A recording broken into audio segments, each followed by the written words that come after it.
Hello again. My name is Dr. Craig Childress, clinical psychologist in Pasadena, California. I specialize in attention deficit hyperactivity disorder, parent-child relationship problems, angry, oppositional, defiant children, marital problems, things like that. And in this set of video segments, I'm discussing a particular type of parent-child relationship problem involving parental alienation, what I refer to as a parental alienation dynamic. In this particular video segment, I'm going to be discussing a little bit more about how to recognize the personality disorder and what that involves with the alienating parent. So typically in the presentation of the alienation dynamic, it's the targeted parent who brings the child in because they're in distress. The child is not motivated to resolve the issue. Sometimes the court mandates parent-child therapy. It's helpful to begin by talking with the targeted parent. Get some background about what their issues are. Then you talk to the child and get some sense of what their issues are. And frequently it is very helpful to talk to the alienating parent. And that's where it really begins to become clear. When you start to talk with the targeted parent, what you will hear is that the child really hates them. The child is mean, nasty, and very, very, very rejecting and hostile. Now, among the differential diagnostic possibilities is that the targeted parent is an inadequate parent. There's something about the relationship processes that they're doing with their child that is creating this child's anger. Now, in terms of anger, anger has three levels to it. The first two levels is that you hurt me, so I hurt you. Okay? You hurt me, so I hurt you. The angry is the I hurt you part, but underneath that is the child is hurt. There's something that hurt the child. The third level to anger is that the reason the child is hurt is because they want a relationship, and something about the relationship went haywire, and that hurts, and because it hurts, the child is now hurting back. Okay? So there's three levels to angry. You hurt me, I hurt you, and the reason you hurt me is because I love you. What you begin to hear from the very get-go with this, and it becomes clear as you talk with the child, is that those bottom two levels just simply aren't there. The child is expressing the I hurt you part, but there is no you hurt me. That's not there. In addition, most significantly, there is no you hurt me because I love you. It's clearly the child wants nothing to do with this parent. The child is rejecting the parent. And in another video segment, I will talk about some of the relationship systems, particularly the attachment system. That is absolutely contrary to what the attachment system would motivate the child to do. The attachment system was born in children being prey animals, a predator seeking the old, the weak, and the young. It is not consistent with the attachment system that a child would reject a parent. The angry oppositional kinds of kids I see in normal everyday practice, and I see a lot of them, at the core of the issue is they want a relationship with a parent, but they're hurt that they can't get it because their parent's responding in a way that's not productive of building the relationship. And because they are hurt, because the child is hurt, they then express anger. But it's coming from a prime motivation of wanting a relationship with the parent. Now, after years and years and years of a non-productive relationship, the child may become discouraged, and yeah, that process is there too.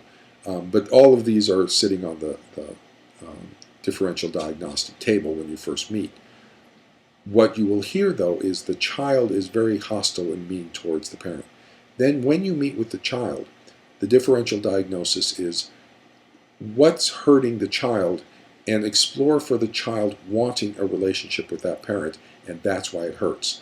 And so I want to hear the child describing in some way, what's the problem? Why are you so angry with your parent? What's the problem there? Now, children are not particularly verbal, and so they're not going to be able to give me a good conceptualization or a good description of things. I know that, and kids won't give me that all the time. But what I'm looking for is something that makes sense. And as I talk with the targeted parent, what I will typically do is ask for a behavioral sequence. I'll say, tell me specifically what took place. What happened? What did you do? How did the child respond? How did you respond? How did the child respond? How did you respond? How did the child? And I'll develop sort of a chain of interactions to get a sense of what took place. What's the communicative dialogue that took place? I asked the child to empty the dishwasher. What did the child say? They said, "Screw you." How'd you respond? I said, "That's not an appropriate attitude." How'd the child respond? Said, "Leave me alone." What'd you do? I, sent the child to their room. What'd the child do? Massive tantrum and slammed the door. Okay, and so I will go move by move through the relationship dynamics of these exchanges and get several different specific examples. Then I will do the same thing with the child. What happened in the situation? What did your parent do? What did you do? What did the parent do? What did you do? And look at the relationship sequences that take place. In particular, what will start to become evident is that the child views the targeted parent as an all-evil parent. There's nothing good about that parent. There's nothing that the child likes about that parent. The parent is an evil person. And a couple of questions that typically expose this is I'll sit back and say, so what you're describing, it sounds like what you don't like about your parent is more about who they are than what they do. The child goes, yeah, that's it. You just don't like who they are. Something about who they are is just pisses you off. Yep, that's what it is. It's who they are. And it's the first evidence of that splitting dynamic. The targeted parent is the all-evil one.